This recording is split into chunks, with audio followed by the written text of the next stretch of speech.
One of the big principles that we have at Arcane is to say yes to the player. At the beginning of the game, you're faced with a choice between Corvo or Emily, and then you're faced with a choice of which pathway to take through this crazy non-linear space. Open the window, front door, back door, you know, like down the street, over the rooftop. And then on top of that, you're faced with the playstyle question. Do you sneak and try to avoid killing people? Do you sneak and kill as many people as possible? Do you just kick the front door in and fight your way through? In terms of the missions themselves, we wanted to do classic Dishonored missions where it's a highly defended location, it has its own character, it has its own nature, and you're going after a high-value target. But we also wanted to give them some sort of epic theming, either fictionally or game mechanically, so that it just created like a completely memorable space to move around in.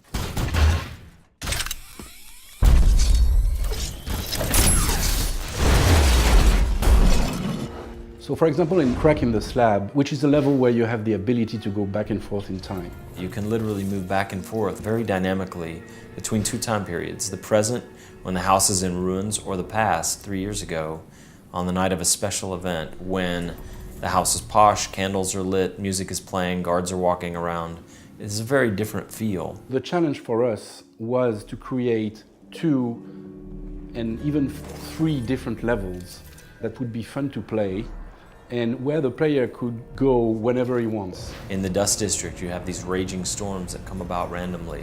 You have 2 targets there, 2 factions with very different ideas about what's better for the future. The other level that is very special in my art is Clockwork Mansion, where the player can change the configuration of each room. Where you could throw levers and move the walls, floor, and ceiling around. You basically reconfigure the house like a Rubik's Cube.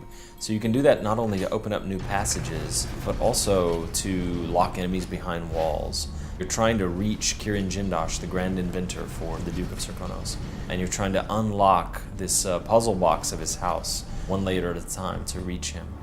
Another one of our very themed levels is the Royal Conservatory. It's like a massive museum with taxidermied animals that kind of gives you a view into like the Victorian idea of natural philosophy and science of the time. It just feels atmospheric and grandiose. What happens when the player's decisions meet this story-rich world is what we call emergent narrative.